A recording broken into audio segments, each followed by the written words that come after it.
நமது ஆண்டவரும் இரட்சகருமாய் இயேசு கிறிஸ்துவின் விலையேறப்பெற்ற நாமத்திலே உங்கள் யாவருக்கும் அன்பின் நல்வாழ்த்துக்கள் கூறி இன்றைய தியானத்திற்கு உங்களை தயவோடு அழைக்கிறோம். எனக்கு அன்பான கர்த்தருடைய பிள்ளைகளே, இன்றைய தியான பகுதி ஆபகூக்கின் புஸ்தகம் 3ஆம் அதிகாரம் 14 முதல் 19 வசனங்கள் முடிய. ஆபகூக் 3ஆம் அதிகாரம் 14 முதல் அந்த அதிகாரம் முடிய. தியான வசனம் எசாயா 28ஆம் அதிகாரம் 16ஆம் வசனத்தின் கடைசி பகுதி. ஏசாயா 28:16. விசுவாசிக்கிறவன் பதறான், விசுவாசிக்கிறவன் பதறான். அருமையான கர்த்தருடைய பிள்ளைகளே, உங்களை இந்த நாளிலே நான் விசுவாசி என்று அழைப்பதிலே மிகுந்த மகிழ்ச்சி அடைகிறேன்.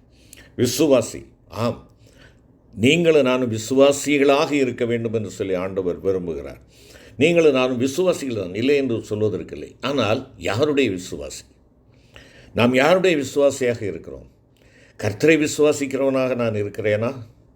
கர்த்தருடைய பிள்ளையாக அவரிலே என்னை சார்ந்து எல்லாவற்றுக்கும் அவரில் நான் பலன் கொண்டு அவராலே வழிநடத்தப்பட்டு அவருடைய ஆளுகைக்கும் அவருடைய திட்டத்திற்கும் அவருடைய வழிநடத்தலுக்கும் நான் என்னை ஒப்புக் கொடுத்தவனாக எல்லாவற்றையும் அவர் பார்த்து கொள்வார் என்ற அந்த முழு விசுவாசம் என்னிடத்தில் உண்டா? இல்லை என்றால் நான் ஒரு ஊழியக்காரனுடைய விசுவாசியா? ஒரு ஊழியக்காரியினுடைய விசுவாசியா? வல்லமையுள்ள ஒரு ஊழியக்காரர் அல்லது வல்லமையுள்ள ஒரு சகோதரி அவர்களுடைய விசுவாசியா?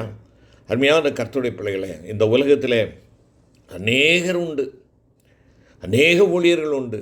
ஏன் நாம் மாத்திரமல்ல, நம்முடைய சகோதர சமயத்தவர்களும் ஏராளமானவர்கள் இருக்கிறார்கள்.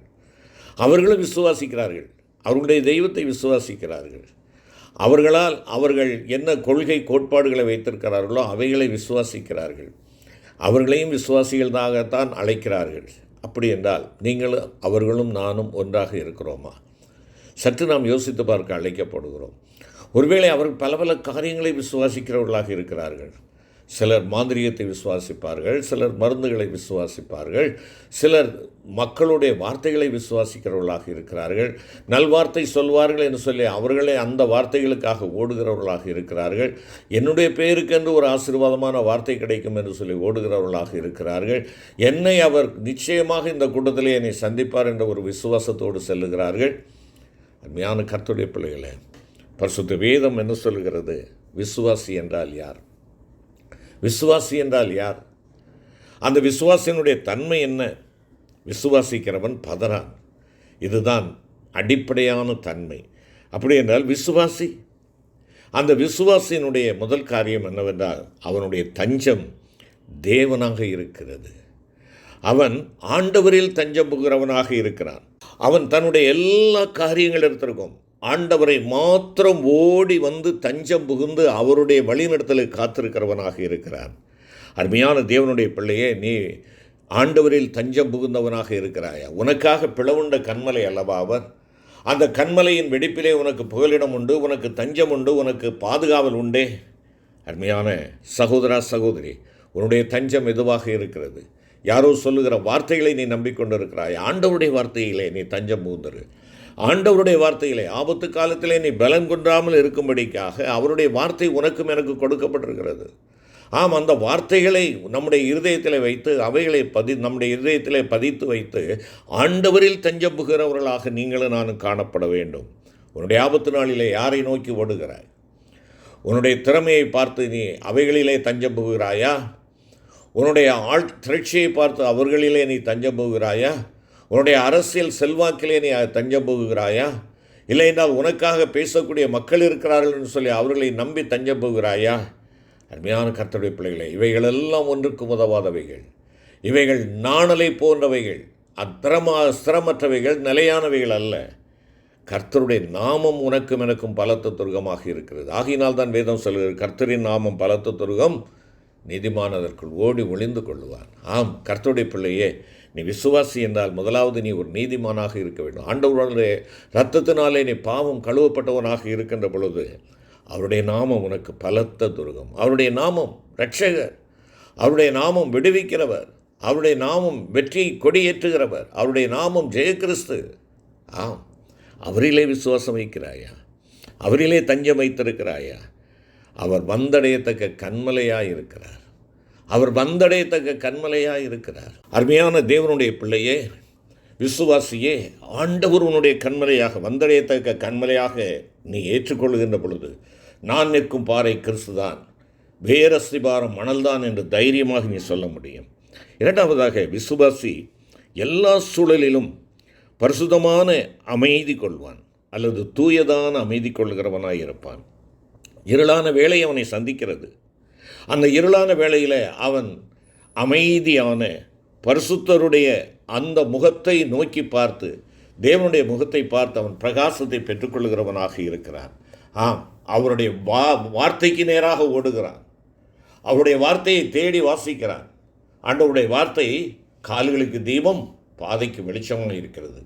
உன்னுடைய வாழ்வின் எல்லா இருளான சூழ்நிலைகளிலும் வெளிச்சமாக இருக்கின்ற ஆண்டவருடைய வார்த்தையை நீ உனக்கு சொந்தமாக்கி கொள்ளுவாய் என்றால் நீ ஒரு விசுவாசி. அதை விட்டு உன் வாழ்க்கையிலே இது இருளாய் தோன்றுகிற இந்த சந்தர்ப்பத்தை எப்படி என் பலத்தினாலே நான் உடைப்பது, எப்படி என் பலத்தினாலே மேற்கொள்வது என்று நீ நான் யோசிப்போம் என்றால், அருமையான கர்த்தருடைய பிள்ளையே, உன்னுடைய துக்கம் அதிகரிக்குமே ஒழிய, உன்னுடைய இருள் இன்னும் அந்தகாரத்தை கொடுக்குமே ஒழிய, அதிலே நீ வெளிச்சத்தை காண முடியாது. தேவனுடைய வார்த்தைக்கு நேராக செல். தேவனுடைய வார்த்தை உன் தீபமாக, வெளிச்சமாக உனக்கு ஆண்டவர் கொடுத்திருக்கிறார். உன்னுடைய ஆபத்தான நேரத்தில் நீ எங்கு ஓடுகிறாய்? எங்கே நீ புகலிடம் தேடுகிறாய்? எவ்விதமாய் அந்த ஆபத்தான வேளைகளை நீ சந்திக்கிறாய்? அருமையான கர்த்தருடைய பிள்ளையே, உன் ஆண்டவர் உன் அருகில் இருக்கிறார்.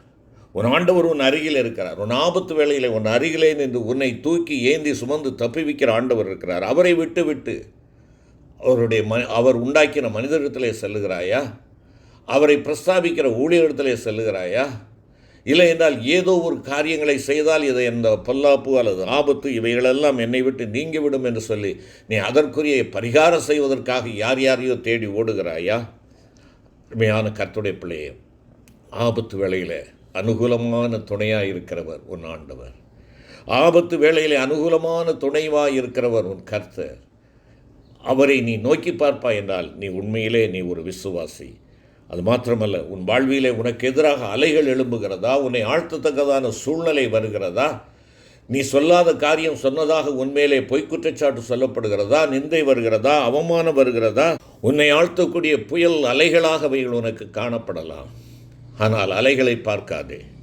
அலைகளை அதட்டுகின்ற அமைதியாயிரு என்று சொல்லி கட்டளையிடுகிற ஆண்டவரை நோக்கிப்பார். அப்பொழுதுதான் நீ விசுவாசி என்று அழைக்கப்படுவாய். இந்த அலைகளை பார்த்து, இந்த அலைகள் எனக்கு எதிராக வருகிறதே என்று சொல்லி நீ அந்த அலைகளையே பார்த்து கொண்டு இருப்பாய் என்றால் அலைகள் உன்னை ஆழ்த்திவிடும். ஆனால் அலைகளின் மத்தியிலே உன்னுடைய அமைதியை ஏற்படுத்தக்கூடிய உன் தேவன் உன் அருகிலே இருக்கிறார். அவர் பின்னணியத்திலே இருக்கிறார். உனக்கு ஒன்றும் நேராது என்று சொல்லுகின்ற அந்த விசுவாசத்தோடு நீ பார்ப்பாய் என்றால் நீ ஒரு விசுவாசி. அது மாத்திரமல்ல, விசுவாசி தேவனில் மகிழ்ச்சி கொள்ளுவான். தேவனில் மகிழ்ச்சி கொள்ளுவான். எப்பொழுது தன்னுடைய துன்பம், துயர், கண்ணீர், நிந்தை இப்படிப்பட்ட சூழ்நிலைகள் வருகின்ற பொழுது அந்த துன்பம் அவனை துயரப்படுத்துவது கிடையாது. அவனுடைய துயரம் அவனை துக்கப்படுத்தி அவனை ஒன்றுமில்லாமல் ஆக்கிவிட முடியாது. அவனுடைய கண்ணீர், அவன் கொட்டுகிற கண்ணீர் அவனை கலங்கடிக்க முடியாது. நிந்தை அவனை இல்லாதவனாக ஆக்கிவிட முடியாது. அருமையான கர்த்தருடைய பிள்ளை, யாருக்கு இந்த ஆசீர்வாதம்? விசுவாசிக்கு. ஆம், ஆபகுக் 3ஆம் அதிகாரத்திலே நாம் இதைத்தான் பார்க்கிறோம். அத்திமரம் துளிர்விடாமற் போனாலும், திராட்சை செடிகளில் பழம் உண்டாகாமற் போனாலும், ஒலிவ மரத்தின் பலன் அற்றுப்போனாலும், வயல்கள் தானியத்தை விளைவியாமற் போனாலும், கிடையில் ஆட்டு மந்தைகள் முதலற்று போனாலும், தொழுவத்திலே மாடு இல்லாமற் போனாலும், நான் கர்த்தருக்குள் மகிழ்ச்சியாயிருப்பேன், என் ரட்சிப்பின் தேவனுக்குள் களி கூறுவேன். நான் கர்த்தருக்குள் மகிழ்ச்சியாயிருப்பேன், என் ரட்சிப்பின் தேவனுக்குள் களி கூறுவேன். எப்பொழுது? எல்லாம் உடையவனாக இருக்கின்ற பொழுதல்ல. என்னுடைய பண்டக சாலையெல்லாம் தானியங்களால் நிறைந்திருக்கின்ற பொழுதல்ல. என்னுடைய ஆலையிலே எண்ணெய்கள் வெகுவாக ஓடிக்கொண்டிருக்கின்ற வேளையில் அல்ல. என்னுடைய கையின் பிரயாசங்கள் வர்த்திக்கப்பட்டு இன்னும் என்னுடைய எல்லைகள் விரிவாக்கப்படுகின்ற வேளையில் அல்ல. இவை எல்லாம் எனக்கு இல்லாவிட்டாலும், ஒருவேளை அத்தி மரத்திலிருந்து எனக்கு பலன் இல்லாமல் போனாலும், திராட்சை செடியிலே பழம் கிடைக்காது போனாலும், அல்லது திராட்சை பல ரசங்கள் எனக்கு கிடைக்காமல் போனாலும், ஒலிவு மரத்தின் பலனற்று போனாலும், எண்ணெய் எனக்கு இல்லாவிட்டாலும், என் வயல்கள் தானியத்தை விளைவியாமல் அவைகள் வறண்டு போனாலும், ஆடு மாடுகள் என்னுடைய அந்த விருத்தியை இல்லாமல் போனாலும், நான் கர்த்தருக்குள் மகிழ்ச்சியாக இருப்பேன்.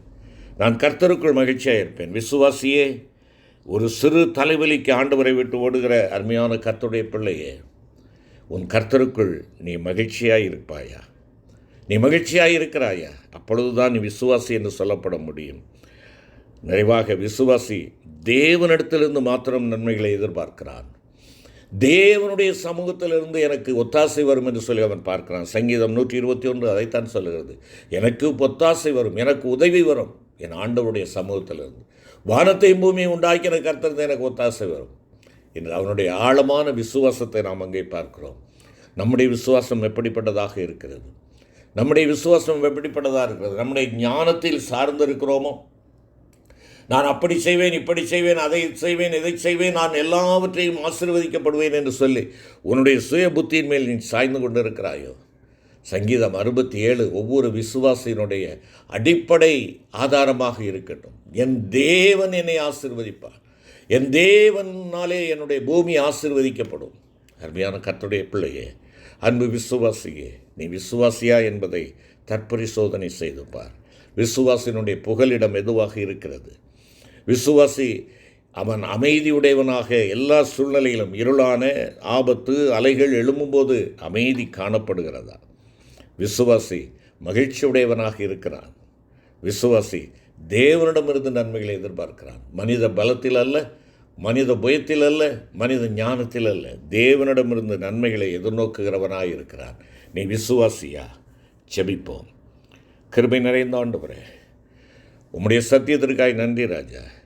நாங்கள் உம்மிலே தஞ்சம் புகுந்தவர்களாக, ஆண்டவரே, எல்லா சூழ்நிலையிலும் தூயதான அமைதி கொள்கிறவர்களாக, அப்பா, எல்லா சூழ்நிலைகளிலும் தேவனுடைய தூய்மையான மகிழ்ச்சியை நாங்கள் எங்களுக்கு சொந்தமாக்கி கொள்கிறவர்களாக, கர்த்தருக்குள் மகிழ்ந்திருக்கிறவர்களாக, உம்முடைய சமூகத்திலிருந்து மாத்திரமே ஒத்தாசையை பெற்றுக்கொள்கிறவர்களாய் காணப்பட எனக்கும் எங்களுக்கும் கிருபை தாரும். மீட்பர் இயேசுவின் மூலம் வேண்டிக் கொள்கிறோம் நல்ல பிதாவே. ஆமென்.